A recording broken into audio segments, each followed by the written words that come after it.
Jeune fille. Ça va aussi. Voilà. Donc bonjour, moi je m'appelle Jade et je suis votre guide. Et moi je m'appelle Jacques et je suis un des membres. Enchantée. On se met tous en cercle.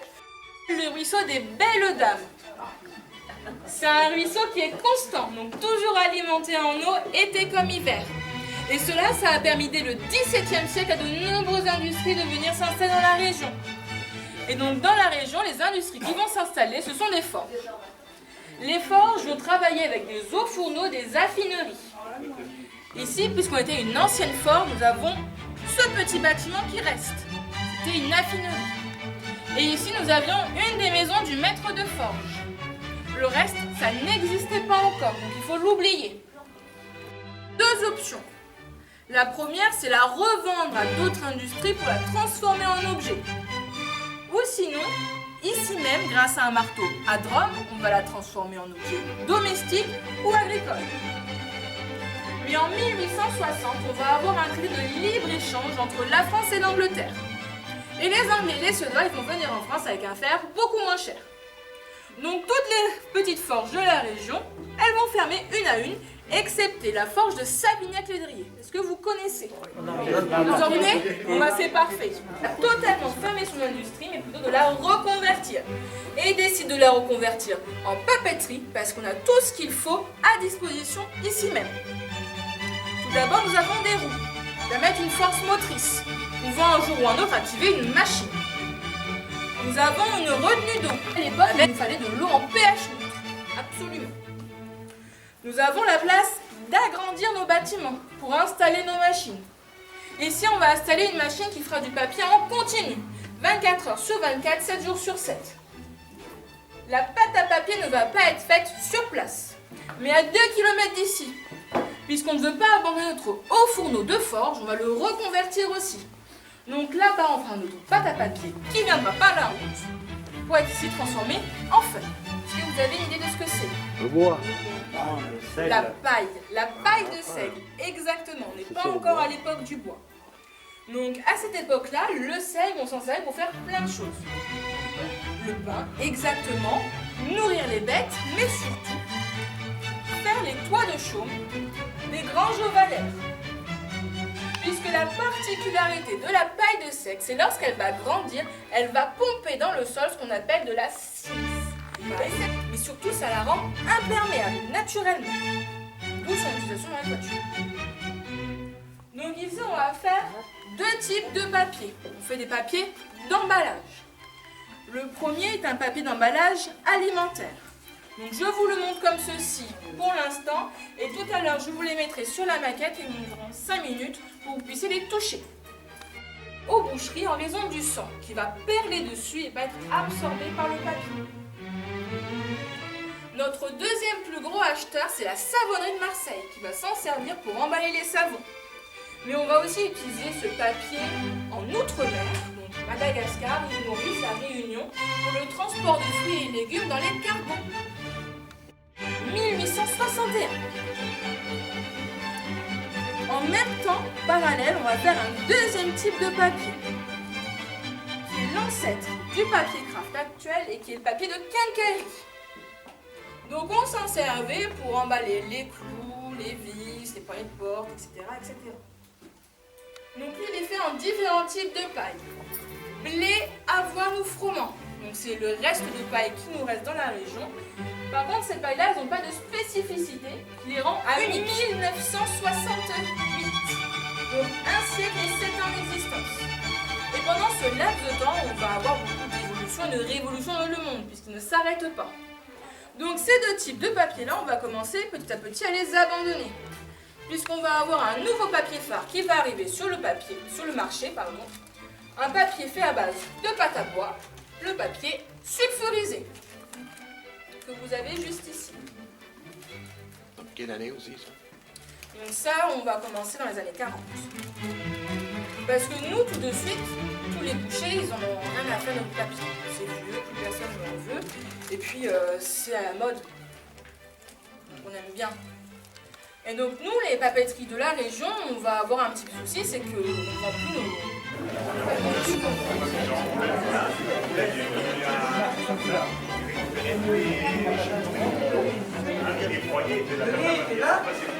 Alors nous, les papeteries, on avait un tout petit peu une charrette de plus. Voilà.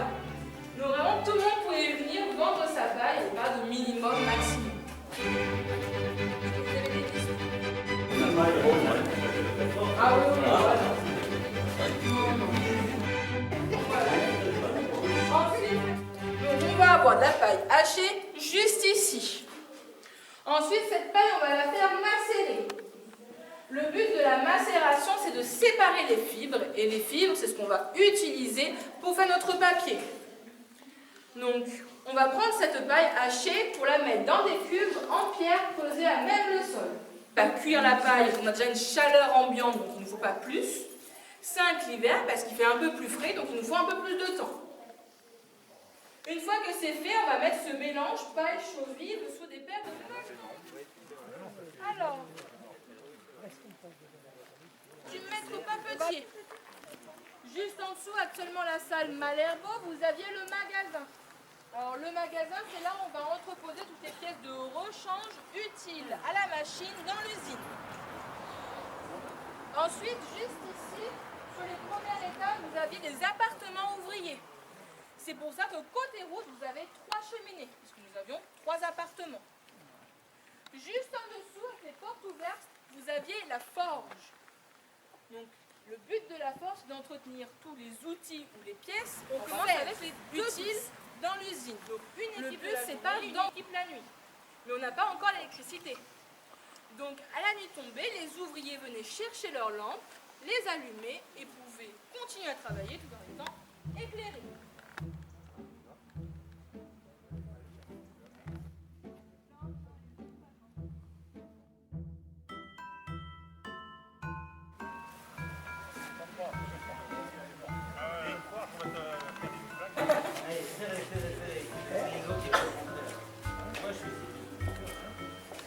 Ici à la fin de la chaîne de la fabrication du papier, puisque j'ai du papier tout près, juste derrière moi. Alors je vais vous faire circuler le dernier papier qu'on a fabriqué ici, qui est le fameux papier carton. Donc puisqu'il ne nous en reste pas beaucoup, je vous demanderai de le toucher avec précaution. Non, vous pouvez le toucher, il n'y a pas de souci, mais évitez voilà, de les déchirer, de les trier. Bien sûr, vous n'avez pas redemandé. On s'intéresse à la photo que nous avons juste ici. Féminine. Il n'y a pas que Elisa d'ailleurs. Il y a la Pauline, avec Laure aussi. Donc on ne s'approche pas des machines. Un petit peu quand même, hein. Un petit peu quand même. C'était de l'humour. C'est comme ça qu'on pensait la femme. Elles sont payées 2 francs et les hommes 5. Et donc du salaire était aussi la dangerosité du métier. Puisque vous allez voir au fur et à mesure, on va avoir des accidents de travail près de la machine.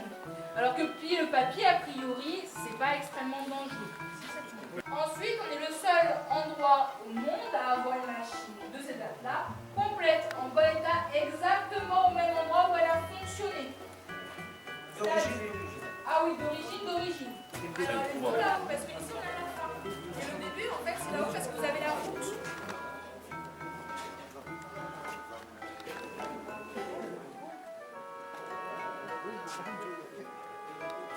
Le feutre se reprend un peu de pâte à chaque fois en passant dessus, et puis les autres appuient bien dessus, et puis à force, à la fin, il n'y a plus qu'à rater.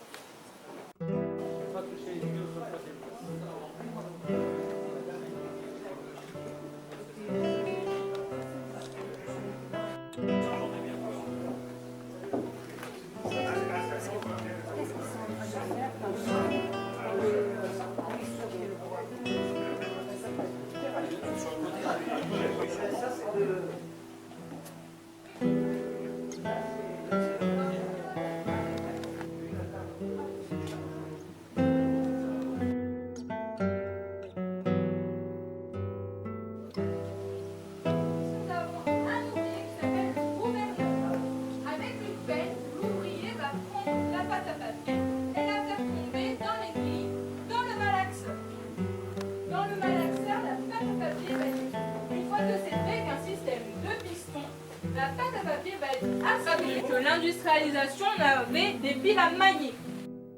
Non. La quoi? C'était pas comme ça qu'on disait la pile. Ah oui, alors, aujourd'hui, les piles hollandaises, elles sont en cylindre avec des lames, des cailloux qui vont abîmer nos lames, et aussi des pâtes à papier remontées comme ceci, et vous ouvrez les trappes, soit d'un côté, soit de l'autre. La vanne ici, et donc on va avoir un système de trop-plein. Dès qu'on a trop de pâte à papier ici, elle va se déverser dans la seconde pile hollandaise. Et le même procédé va être fait une seconde fois. Et une fois que c'est fait, notre pâte à papier peut être évacuée. C'est magique, regarde. Ah, c'était les femmes qui faisaient tourner déjà à Non, l'époque, hein? c'était à la force de l'eau.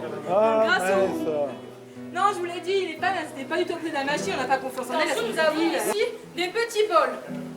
Donc, le but de ces godets, en fait, c'est de récupérer la pâte à papier qui se déverse beaucoup trop vite pour les renvoyer dans le cuvier et ainsi pour qu'elles puissent ressortir à nouveau. C'est un régulateur de débit, on va dire. Donc, notre pâte à papier va continuer sa course, elle est à moitié immergée dans un bac plein de pâte à papier. À son contact, la pâte à papier va se coller au cylindre et va remonter tout doucement jusqu'à rencontrer le feutre. vous avez juste ici, c'est du bon. Donc, au contact du vous allez vous les entrechoquer et demander de se tenir la main, elles sont trop courtes. Donc elles vont glisser. Et on va avoir un papier.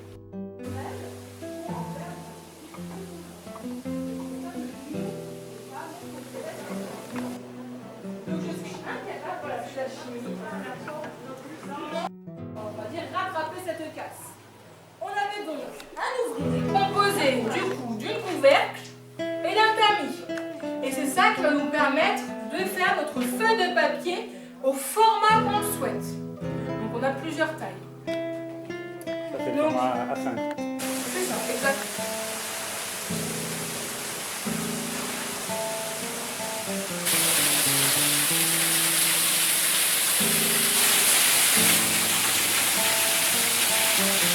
La plus vieille, elle va fonctionner de 1860 à 1925.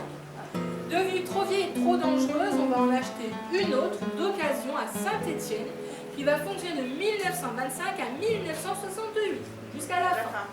Exactement. Donc chaque chaudière est composée de plusieurs compartiments. Le cendrier, les cendres, le foyer où on a le feu. Donc d'abord on l'allume avec du bois, puis ensuite avec une briquette de charbon chauffée, montée en vapeur et s'échapper par le système de tuyauterie pour rejoindre les cylindres sécheurs. Donc il existe un endroit très dangereux pour des risques d'explosion. Donc on va vérifier les machines seulement tous les 10 ans. Donc vous dire que c'est rien du tout, c'est poli. Voilà, vous aviez une poulie. Donc qui n'existe plus avec une chaînette qui permettait déjà de tenir le rouleau comme fermé. Et c'est des...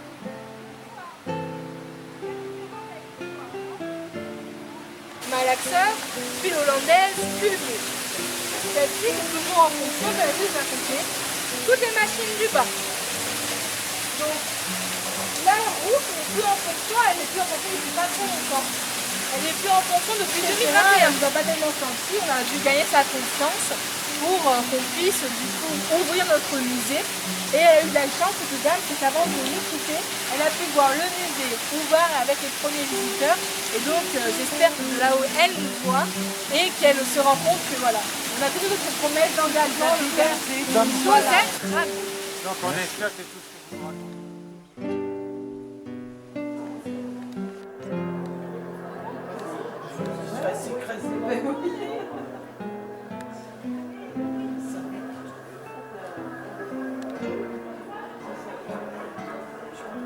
Soit 2 fois par jour un tombereau de sac.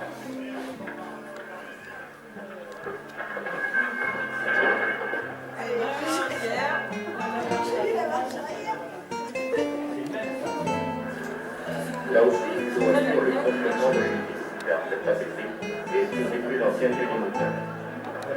Date toute du siècle dernier. Ce malaxeur est le plus récent, il a été mis en place en 1898. Mais quelles que soient les machines, modernes ou non, le procédé de fabrication est resté le même. La pâte mélangée avec de l'eau est pétrie dans les malaxeurs. Le maintenant a été fabriqué à Limoges en 1860.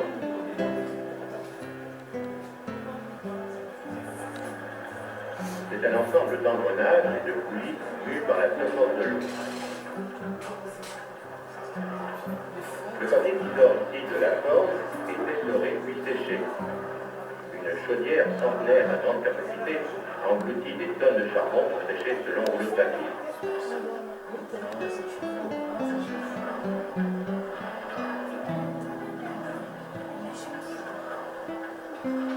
Cette pression était due à un foyer bien entretenu, allumé au charbon.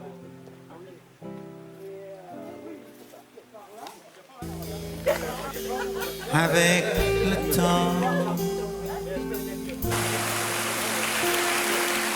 le temps, va, tout s'en va, on oublie le visage et l'on oublie la voix. Le cœur quand ça bat plus, c'est pas la peine d'aller chercher plus loin. Faut laisser faire et c'est très bien. Avec le temps,